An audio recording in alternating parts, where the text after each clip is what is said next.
Hey everybody, thank you for joining us today for Devotionables, brief devotions for busy people. My name is Gabriel Heineman. I'm so glad you're with us today. We're continuing through Gentle and Lowly, and we're also staying in the book of Hebrews. We've been in Hebrews a couple times now early on in our study through Gentle and Lowly.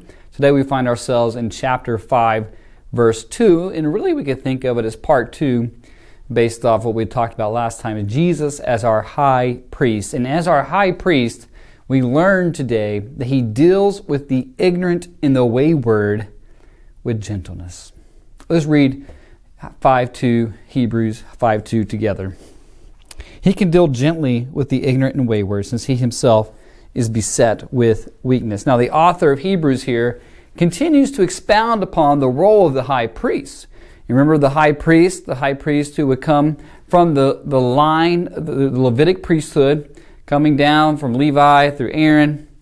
And the priest would they represent the people to God. And once a year they would go into the Holy of Holies to make atonement for the people, to sacrifice on behalf of the people. And Jesus has come as our great high priest. He is the high priest par excellence, right? There is nobody greater than Jesus. And that's the theme of Hebrews. And in any regard you can think of, whatever, if it's Jesus is greater than Moses, right?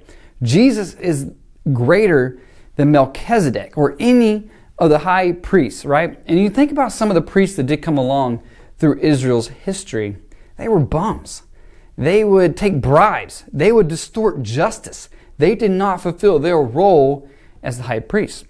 And you think about the previous priests of Israel, they had to make a sacrifice for their own sins, being sinners, being weak, as Hebrews remind us. But the weakness of Jesus is not weak in sin. Jesus is not weak. He is strong to save. Jesus knows your temptations. That's what Hebrews brings out in chapter 2, verse 17 and 18, in Hebrews 4:15, that Jesus is able to sympathize with sinners. So therefore, come to him. Come to him. And when you come to Jesus, what you will find is gentleness, not harshness.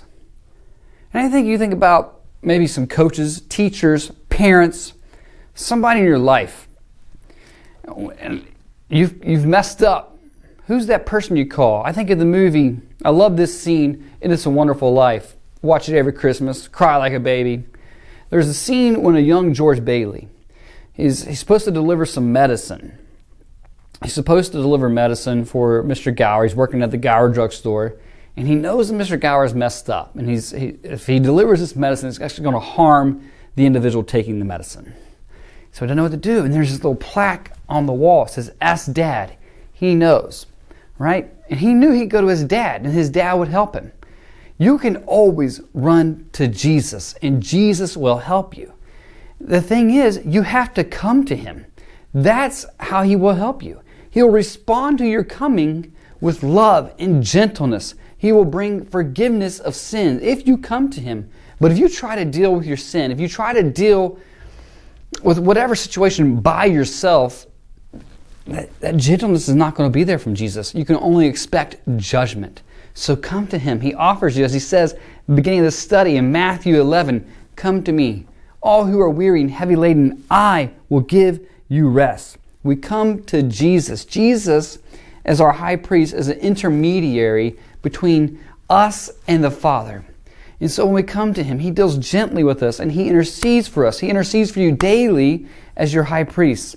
So when you mess up, don't think like, "Oh, man, I can't come to Jesus. It's just going to be harshness. It's going to be discipline." No, the Lord disciplines those he loves. And he will deal with you gently. Even in his discipline, it will be gentle. But if you wait and put it off, if you've never come to Jesus in your life thinking, "I'm not going to come to Jesus," all you can expect is one day a ferocious wrath of God. But come to him while you still can to receive his gentleness. And we'll close out today reading the final sentence from this chapter. We've been talking about chapter 5 today. He can deal gently. So this is the final sentence of "He can deal gently" from Gentle and Lowly, based off Hebrews 5:2. Looking inside ourselves, we can anticipate only harshness from heaven. Looking out to Christ, we can anticipate only gentleness. Let's look to Jesus today to receive gentleness. Don't delay. He will treat you with gentleness and love to restore you, to forgive you, and to help you hold fast your confession. Draw near the throne of grace today and receive mercy, to obtain grace and gentleness from our high priest Jesus. God bless you.